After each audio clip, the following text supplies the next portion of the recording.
Bonjour à tous, c'est Laurent, je suis très heureux de vous retrouver pour une nouvelle vidéo sur la chaîne L-Prod. Cette semaine, on va s'intéresser à ce combat que mène d'un côté le bloc chinois contre le bloc américain pour être le premier sur la Lune d'ici la fin de la décennie.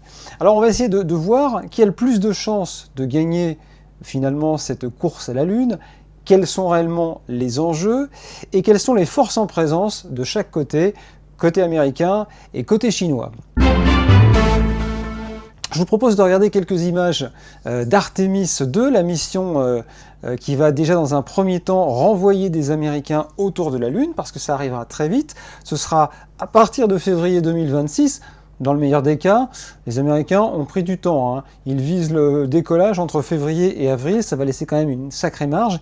Mais actuellement, tous les essais, d'ailleurs vous avez peut-être regardé sur la chaîne, j'ai posté l'arrivée de la capsule Orion, une image de la capsule Orion, la capsule qui va embarquer les astronautes, qui est arrivée à Cap Canaveral et qui doit donc être équipée sur le Mastodon, cette fusée SLS qui va emmener les Américains autour de la Lune. Alors on va revenir dans un premier temps sur cette mission lunaire par les Américains. Il y aura 4 astronautes, on le rappelle, 3 hommes, une femme, dont un Canadien, ce qui sera une grande première pour une fois, un non-américain donc qui va décoller sur cette mission Artemis. Alors, aller autour de la Lune, on va dire, c'est beaucoup moins dangereux que de se poser sur la Lune. C'est un peu faux, parce que toute mission, de toute façon, dans l'espace, reste dangereuse. Mais disons que là, on va envoyer des hommes et une femme autour de la Lune, en orbite.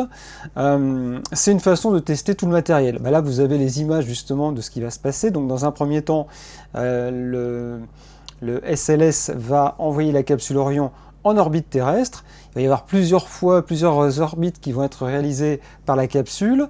Il y aura aussi une manœuvre de retournement entre le dernier étage et la capsule Orion, puis ensuite s'amarrer l'un à l'autre pour tester, comme quand on le fera autour de la Lune, un Starship entre guillemets ou éventuellement un Blue Moon de Blue Origin, pour ensuite que les astronautes passent d'un véhicule à l'autre et qu'ensuite ils se détachent à nouveau et que ce véhicule, cet alunisseur, aille se poser sur la Lune. Donc ils vont réaliser cette manœuvre sans l'alunisseur, puisque pour l'instant on n'en a pas du côté américain, et j'y reviendrai dans quelques instants, enfin même s'il y en a un de prévu.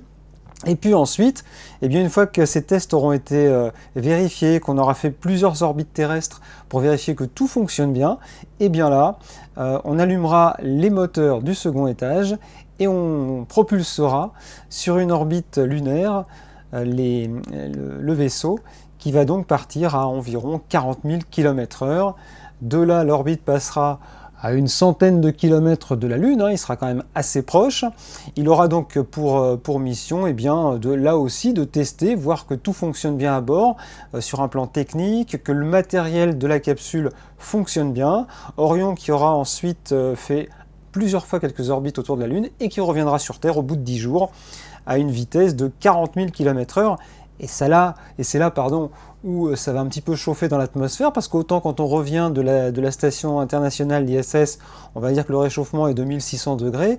Là, à cette vitesse-là, même s'il y aura des rétrofusées, la température sera de 2800 degrés. Quand Orion va rentrer dans l'atmosphère, ça commence déjà à être un petit peu chaud. Alors ça, c'est Artemis 2, qui appellera donc Artemis 3, qui là sera normalement pour 2027, mais ça reste à prouver. Le temps, évidemment, qu'on ait un alunisseur qui permette aux Américains d'aller sur la Lune. Donc, dans un premier temps, il faut un alunisseur qui fonctionne et qu'ensuite, qu'on l'ait déjà testé.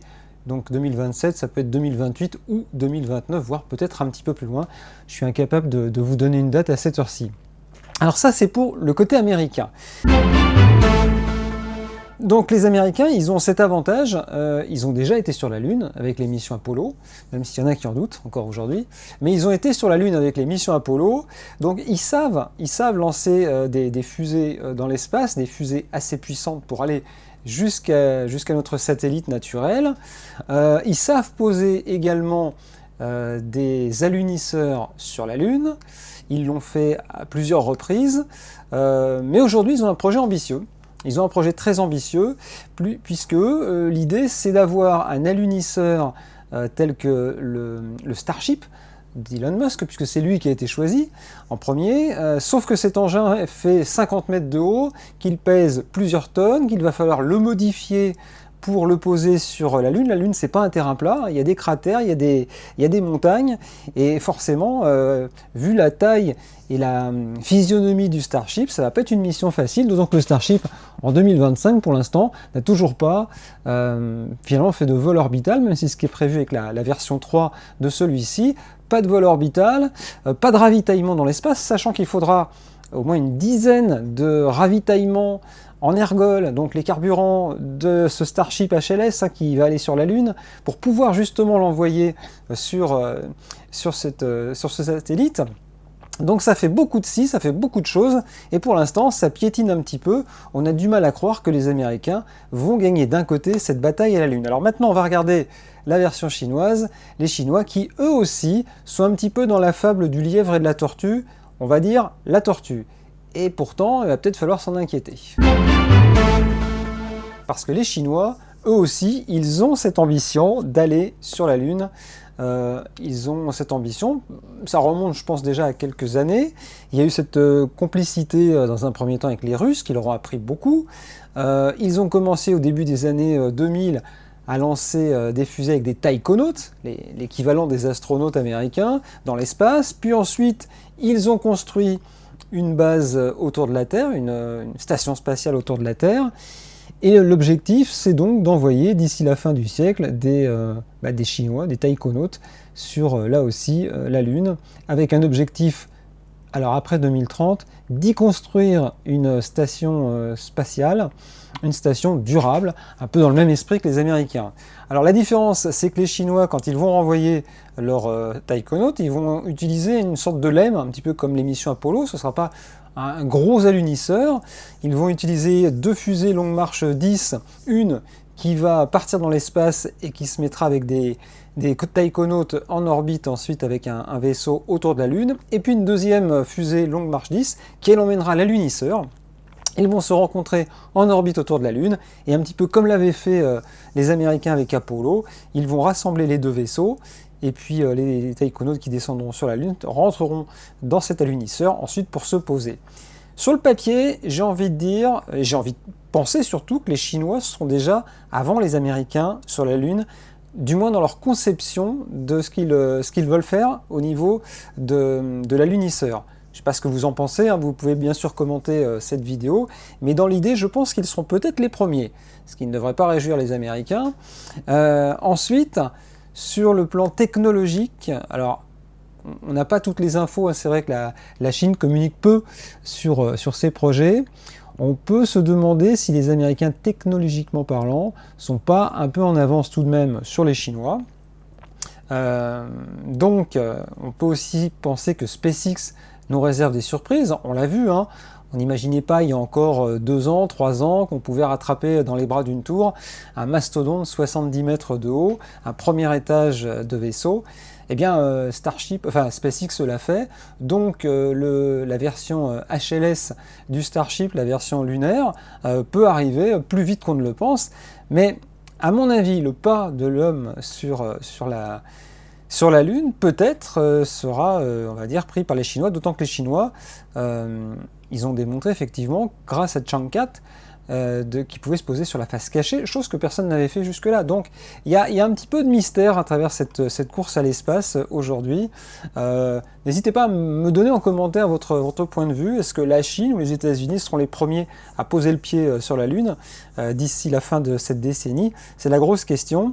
Alors les enjeux, on va aussi en parler, parce que vous voyez, les Chinois, ils sont un peu comme les Américains, ils veulent construire une base durable. Là, on voit quelques projets, justement. Et voilà, c'est une vraie course à l'espace, comme disait l'ancien administrateur de la NASA. Mais c'est vrai que ça va être un combat assez rude. Et puis, on peut se poser la question, pourquoi être présent sur la Lune ensuite, puisque c'est vrai qu'une fois qu'on aura posé le pied, il va falloir continuer. Alors Artemis 3, ça sera la première mission justement, mais une fois qu'on aura posé le pied, est-ce qu'on va aller au-delà de ces missions Artemis 4, 5, 6, 7, qui ont pour objectif là aussi d'installer une base durable. En tout cas, On sent que d'un côté, ça flotte un petit peu côté américain parce qu'on s'est lancé dans un projet un petit peu surdimensionné avec des alunisseurs qui sont effectivement très gros. Et puis les Chinois qui ont ce côté, tortue en quelque sorte, et qui eux savent y aller doucement. Dans un premier temps, on va faire des expériences sur la Lune, on va se poser, et puis ensuite, eh bien, on va construire une base, certainement avec la complicité de la Russie. Alors les enjeux, mais surtout les forces en présence, la conquête pour la Lune du côté américain, c'est 25 milliards. Côté chinois, si on transforme en dollars, c'est à peu près 12 milliards. On va dire que les forces ne sont pas équilibrées. Mais la Chine, rappelons-le, c'est une république communiste et les forces en présence, en tout cas, sont, on va dire, très motivées pour gagner le pari. Et les Chinois bosseront certainement, peut-être doublement, pour réussir en tout cas celui-ci. Une fois que la base sera installée, rappelons aussi qu'il y a une convention qui avait été signée par 132 pays, dont les États-Unis bien évidemment, et puis les principaux pays. Je pense qu'il y avait eu l'Angleterre, mais aussi, je crois que la Russie avait signé cet accord, que en fait l'espace n'était pas une propriété humaine, c'est-à-dire que si on était les premiers sur un astre, on ne pouvait pas s'approprier celui-ci. Alors que les Chinois, ils disent, mais nous, on ne vient pas s'approprier quoi que ce soit, on veut construire une base. Mais sauf qu'une fois qu'ils seront sur place, parce que l'idée c'est le pôle sud de la Lune, eh bien les Américains n'auront plus cette suprématie de pouvoir s'y installer, d'autant que voilà, on ne sait pas ce que décideront les Chinois à l'issue de ça. Oui, c'est tout un imbroglio en fait de deux choses qui font que d'un côté on pourrait penser que l'un arrivera avant l'autre, et puis c'est réciproquement le contraire aussi à travers ce que propose chacun des deux blocs. Bon, l'avenir nous le dira, me direz-vous. Moi, je pense qu'on va vers une conquête de la Lune qui va être intéressante, passionnante, là aussi, je ne sais pas ce que vous en pensez, mais vous pouvez aussi réagir sur cette vidéo. Maintenant, il faut que les Américains trouvent un alunisseur qui fonctionne d'ici 2027. Bon, il y a encore un petit peu de temps, mais il ne faudra pas tarder. Parce que les Chinois, eux, de toute façon, avancent régulièrement, mais sûrement. Alors, qui gagnera? Ça serait difficile à dire aujourd'hui. Chacun a des arguments pour être le premier sur la Lune. Et puis, espérons en tout cas que, même si on y construit une base, ça ne s'arrêtera pas là. Parce que l'intérêt d'aller visiter la Lune et d'y rester en permanence, c'est de pouvoir ensuite construire des vaisseaux et pouvoir aller plus loin, à la conquête du système solaire, voire au-delà, parce qu'on le sait bien, dans le système solaire, dans le nôtre en tout cas, il n'y a pas beaucoup de vie possible sur une planète. N'hésitez pas à faire des commentaires, à me dire si vous avez aimé ou pas ce petit film, et puis on se retrouve très bientôt pour d'autres aventures dans l'espace, mais je le rappelle, avec Elprod, ce sont aussi des vidéos qu'on diffuse sur tout ce qui vole. À très bientôt, ciao.